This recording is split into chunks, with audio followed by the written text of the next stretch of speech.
Welcome to CBC Windsor News at 6. I'm Meg Roberts. Thanks so much for spending part of your evening with us tonight. Well, public elementary school teachers are taking a step towards a strike.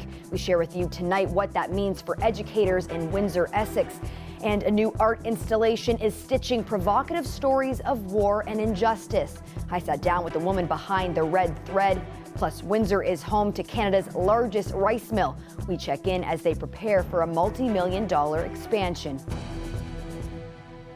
But first, a developing story we're following tonight. Police say a man was shot in Windsor this afternoon. Scary. It's too close to home.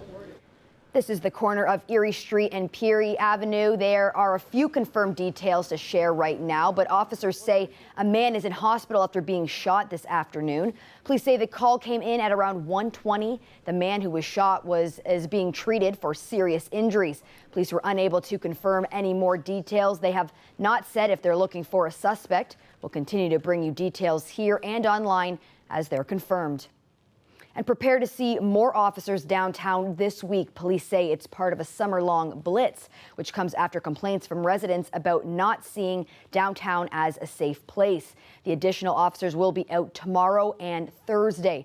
They'll be sent from the Mobile Crisis Rapid Response Team and the Problem-Oriented Policing Unit. These officers will spend time talking to people who live and work downtown. The service says it will release results of the campaign in the coming weeks and make a decision about police presence downtown. Well, as you prepare to return to the classroom in September, there's something you may want to know. Public school teachers are taking steps towards a strike. The CBC's TJ Deere looks at why and what this could mean for the school year. Members of the Elementary Teachers Federation of Ontario, or ETFO, are currently in Toronto for their annual general meeting. Union President Karen Brown updated members on contract talks with the province, with a major ask being a pay rise. Their salaries have not kept up with inflation since 2012.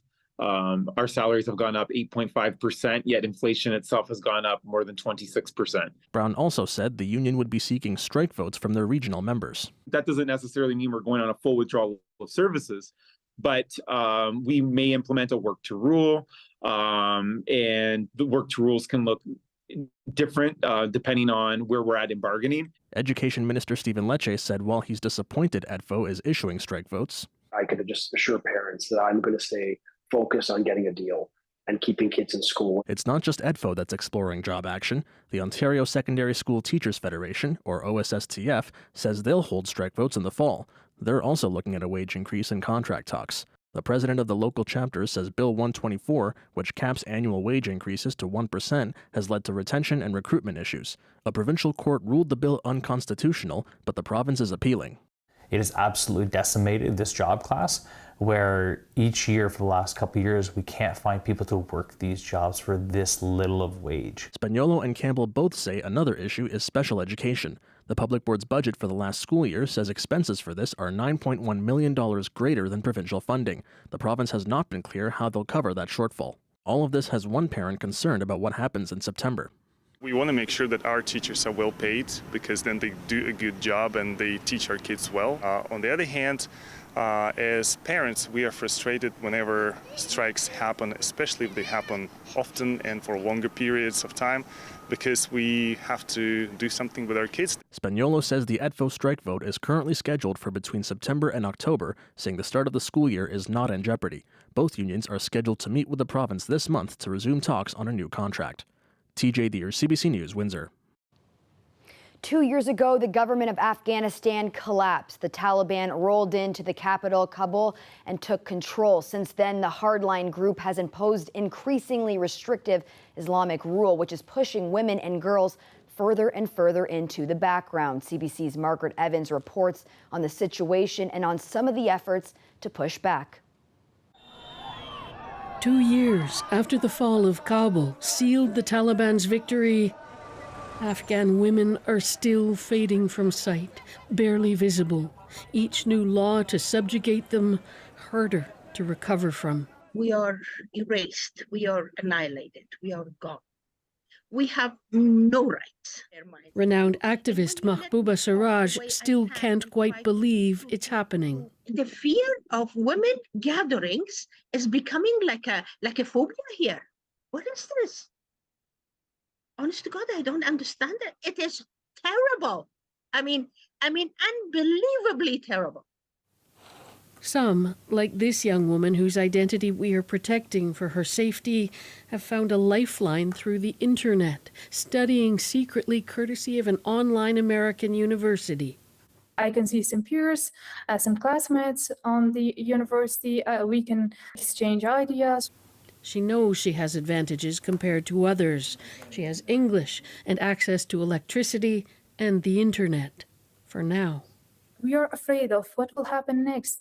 I have been talking to some other girls and they were saying, we are afraid. And one day they will say, you have to stop breathing. You have to stop living in this world. Yes, we are afraid. We want freedom! We want freedom! How then to help from afar? Western governments and Afghans themselves, wherever they are, don't agree on how or whether to engage with the Taliban. I think meetings with the Taliban is indirectly legitimizing them as a form of government in power. Given the hard realities of life in Afghanistan, Mahbouba Siraj doesn't want lectures from the diaspora. If the people of Afghanistan die of hunger, all of us, what do I want to do with education? What do I want to do with the rest of the freedoms? I really don't need it. You see, that's where we are. With the lines of the Taliban hardening, little boys being taught to disrespect their mothers, and little girls that they don't matter. We are really depressed and we are, I cannot say how I feel because it's really hard. More important than ever, to keep them in sight. Margaret Evans, CBC News, London. The situation in Afghanistan now a reason many refugees call Windsor home. The CBC's Lamia Abu Zaid sat down with one of them today to hear her memories of her former home. This is my brother, and this is my sister's wedding. And this is me, this is my sister. Cobra Safi wishes she can see her family in Canada, instead of just looking at their pictures through her gallery on her phone. She managed to flee Afghanistan with only one sibling out of the 9. They came to Windsor about a year ago as refugees. Safi says not having her family with her breaks her heart. It hurts a lot. And sometimes I just, whenever I think about my family, it is a deep pain here. I just feel very sad for my people, for even my family members, my small nieces and nephews. We don't have any hope for their future. The girls who had books in their hands and they were going to school to study, now they are staying at home. Despite Safi's journey being a long one to Canada, where she stayed at a camp in the United Arab Emirates for a year, she says her therapy came through art. Most of the time I feel alone and sad, and that's why I start painting, because I wanted to remove all the sadness and trauma I had. But still I'm feeling alone and very sad, and that is not still I'm safe here in Canada. I have good people to support me, but still my family is there. They are at risk. Safi says she was told the process to bring her family here might take years, and it might not happen at all. She can't help but assume the worst when she sees other countries get more attention. When the Afghanistan problem happened, after that, the Ukraine, the problem and the war of the Ukraine happened. So now the concentration on focus on Ukraine is more than Afghanistan. But the both countries has war. People of the Ukraine, they can reunite with their families faster than Afghans. Safi says she hopes the IRCC creates a shorter path for Afghan family reunions so she can feel whole again. Lamia Abu Zaid, CBC News, Windsor. Some of those images from Afghanistan, part of an art installation at the University of Windsor. The project is combining historical textiles with stories of modern war. It explores helplessness in the face of injustice. I sat down with the artist behind the red thread, and a note here, some textile images may be challenging for some to view. From further away, this art installation might look like something you'd wrap up in at your grandmother's house. But up close, the quilt stitches a much different story. For example, this area, you can see we have the 9/11 disaster. We have the moment of the president hearing the news. The quilt is embroidered with images of war over the decades and the injustices faced through gruesome circumstances. Many years I've been bothered by this feeling of helplessness in the face of injustice and the feeling of history repeating itself. And how do we deal with that problem? Some of the patches meant to be provocative, depicting events like the decapitation of a Sir John A. Macdonald statue in Ottawa, or soldiers who have returned home living in poverty. For me, art is about putting questions out there. So with a piece like this, I'm not trying to provide an answer. I'm provoking people to think about what it means. All of the patches are done in redwork, a historical style of embroidery that originated in Europe and the United States in the late 1860s, when the first color fast dyes were developed. Textile arts have a particular connection to activism. When we think back, for example, to the banners that the suffragettes carried, or if we think back to the AIDS quilt. In between the more contemporary imagery is also traditional pieces. Hurd has been collecting historical textiles, some even from the mid-1800s. It plays back and forth between home and history, where in our homes, we want to have these home-like images. We have Aunt Blanche, we have the children playing, we have Little Boy Blue. But these histories invade our homes. The project is participant-driven. More than 400 people have requested embroidery kits from Hurd through her website, some from as far away as Japan and Australia. Not every tile tells a story of horror, though. Some are stitched in honor of inspiring activists like Angela Davis. Well, seeing all these gorgeous pieces has kind of inspired me, perhaps, to take a shot. So how would I do this? Embroidery is pretty simple. So I'm going to give you a quick lesson. Okay. We've set this up so that you have a threaded needle and you've got your pattern. I'm going to put my needle in and I'm going to push it under and come out on the other side of that thread. This is called the back stitch, and I'm going to let you try it. So go down at that stitch that's right in front. Okay. Perfect. And then I bring it up. And just come out just a little bit on the other side. Well done. Yes, was that it? Yep, you're a Perfect. natural. Great. Well, thank you very much. I'm going to need a little bit more practice there, I'm thinking. Well, the Indian government's decision to halt exports of rice has had an impact on Canada's largest rice mill, Dainty Rice, which happens to operate here in Windsor. The ban started in July. India's government has halted all exports of non-basmati rice. That's about 40% of the world market. Now, to get a sense of how this is playing out in Canada, we popped over to the Dainty Rice Mill that's operating between Windsor and LaSalle. It's undergoing a multi-million-dollar expansion. The company says it was anticipating lower costs for customers, but the ban has changed those predictions. We were expecting the rice prices from the U.S. to go down with the new crop coming in this year, but with this announcement, we're not seeing them go down as much as expected. Whereas, previously we were expecting 15-20% drop in prices, we may now be looking at 5-10% out of the U.S. Where we were hoping to transfer some of those cost savings to our customers in the next year, with inflation being so high already in Canada, it's going to be a little bit less than what we were expecting to do. What's the changes that we're going to see below us here? Yeah, so below us here is our current cooked rice line, which will be moving out for our 2-minute pouch.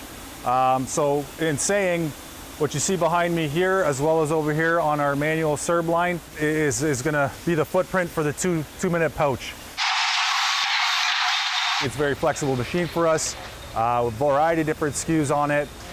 More manual right now process. Like I said, we are venturing to automatic in Q2, which is exciting. So we'll see a lot more throughput, output. And on that note, like I said, it'll give us a lot more sales too. Generated just by going online on our automated system. We're semi on a hiring blitz, so we have a couple phases going through hiring right now.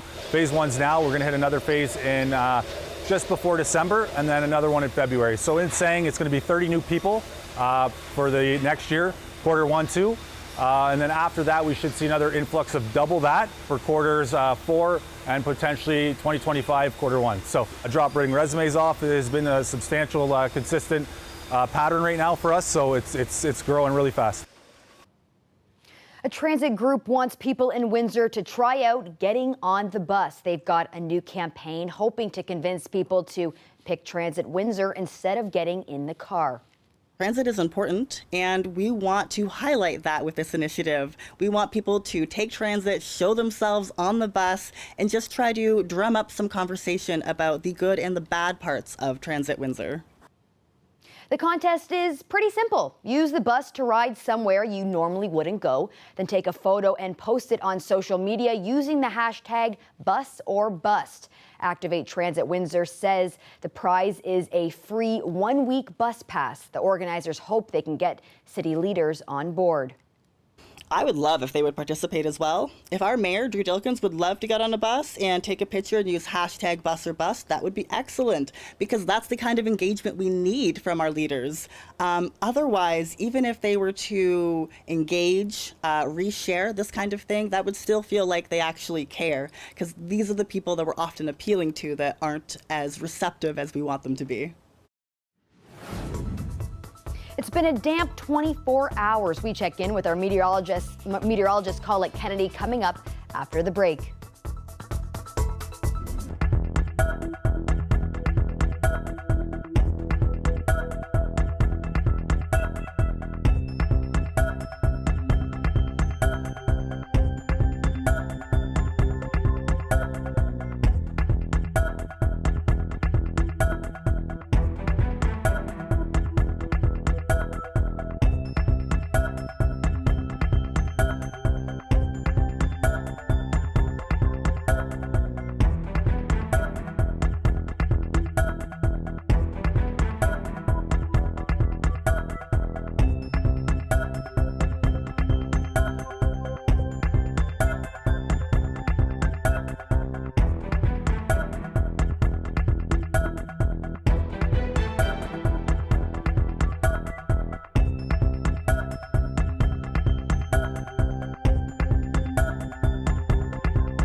More than 230 wildfires are burning across the Northwest Territories.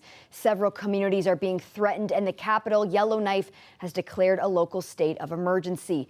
Numerous evacuation orders are in place, and the Canadian military is set to arrive to help fight the fires. The hamlet of Enterprise on the Hay River, about 30 kilometers south of Great Slave Lake, is reported to be 90% destroyed. The mayor says the community has been reduced to 7 or 8 houses and 3 or 4 businesses. So far, 5 communities have been evacuated because of direct threats from fires or the threat that flames and smoke will block roads leading out of the danger zone. So far, hundreds of residents have been airlifted to safety. The military is expected to send more than 100 troops and 2 aircrafts to the region. Strong winds are hampering the fighting efforts, and some crews have been forced to stand down for safety reasons. Well, we've got some neat photos to show you tonight. They come from folks who spent the night at Point Pelee National Park this weekend. That's a meteor skimming the Milky Way early Sunday morning. It was taken by Brian Simpson of the Royal Astronomical Society of Canada in Windsor. A group of stargazers were at the southernmost tip of our country, taking in the Perseid meteor shower over the weekend, enticing people to visit from Guelph, Toronto, Michigan, and even Pennsylvania.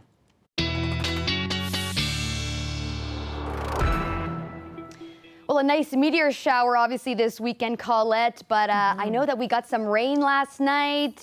Rain showers, are we looking at more of that? Yeah, it's such an interesting situation with this system. Interesting to me anyway, as a meteorologist, with the way the bands have formed and where they're really putting down the most significant rain. So yes, for Windsor and towards Sarnia and Chatham-Kent, it was more a situation where it was last night and through the overnight and early morning hours. And then we even broke out into sunshine, full sunshine for at least an hour or so. The winds changed direction. So it's 19 at the moment, but it was up to 24 degrees for Windsor.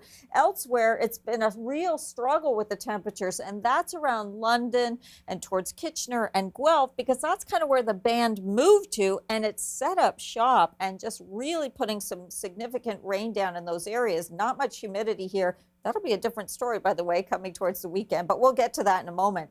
This is where we're really seeing over towards Norfolk County, the Niagara region, but especially towards Hamilton. So many of these areas here still in that special weather watch, which was dropped obviously earlier this afternoon, back towards Windsor, Essex, Chatham-Kent. But there is a warning that's in place for the community city of Hamilton. Now, 15 to 25 millimeters doesn't maybe seem like much, but knowing that they already had 50 millimeters over there, well to the east of us, anyone doing any traveling, be aware that band's going to be around for another few hours yet. And you see the lightning strikes. So that's where we had some of those embedded thunderstorms where it came down a little heavier last night here, but seeing that elsewhere now, and it just keeps rotating around that area of low pressure. In between, we get into a ridge of high pressure that's building in, so that tomorrow is going to set up for a really nice day and a portion of Thursday. And the reason being, this next front, that's going to gather a little more moisture, and that will be coming in on Thursday, and with it some showers, thunderstorms. Behind it, we'll kind of have one day where things cool down a little bit before they start to ramp back up into the weekend. It's finally going to be like a very summertime like weekend coming our way with the weather to go along with it. So just watching that rotation with that area of low pressure, at least it's not cut off, meaning it just stays stationary. It's going to move on. So by about 11, we're looking at some really good clearing. That carries on through the overnight hours. It could be a little bit of low level, a little bit of fog with some moisture left behind, but otherwise we get into sunshine for Wednesday. Looking at Thursday, so this is midnight, morning hours great, maybe towards lunch pretty good, and then by afternoon that will be moving in. So just be watching the timing of that and be aware that that's going to be coming through. A cooler night tonight, down to 14 degrees for that overnight low, but then bumping up to 26 for tomorrow, feeling like 31. Thursday, more humidity with some of those showers coming through. And then just watch those temperatures. 26 may be conservative and 30 even conservative for the weekend, plus the humidity on top of that. Well, thanks so much for that, Colette. You're welcome. If you didn't think inflation could get any worse, think again. We have some new numbers coming up.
Former U.S. President Donald Trump is now facing a charge usually reserved for leaders of organized crime.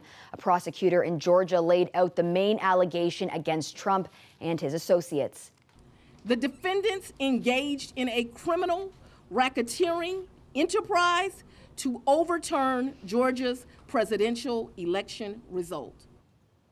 Trump issued a statement saying the indictment is politically motivated. He says he plans to discuss the issue publicly early next week. Trump is charged with other 18 people, some of them close associates. Trump is already facing 3 other indictments. If found guilty in Georgia, he would not be allowed to pardon himself if he won the 2024 election. That's because it would be a state conviction as opposed to a federal conviction. Well, here in Canada, the annual inflation rate bumped higher in July. The jump of 3.3% came in above expectations. Inflation had been running at 2.8% in June. Statistics Canada says gasoline prices are the main culprit. Although the cost at the pump had been falling, it did not drop as dramatically as it did a year earlier. Mortgage interest costs driven by Bank of Canada rate increases posted another record year-over-year rise in July, climbing by nearly 31%. The jump in inflation has triggered concerns the central bank could raise rates again at its next setting in September. Well, remember that Donair costume the Alberta government was selling, the one that attracted bids from across the country? Well, the auction for that very realistic outfit has a winner, and it turns out the Donair will be staying in Alberta. An Edmonton-based Donair chain had the highest bid, paying just over $16,000 for it. The Alberta government ordered the costume some years ago for a public service campaign that didn't go ahead. Well, that's it for CBC Windsor News. Don't forget, for news anytime, you can go to our website at cbc.ca/Windsor. You can also download the free CBC app on the App Store or on Google Play to find the local stories you care about the most. Thanks so much for tuning in. Looking forward to seeing you tomorrow night.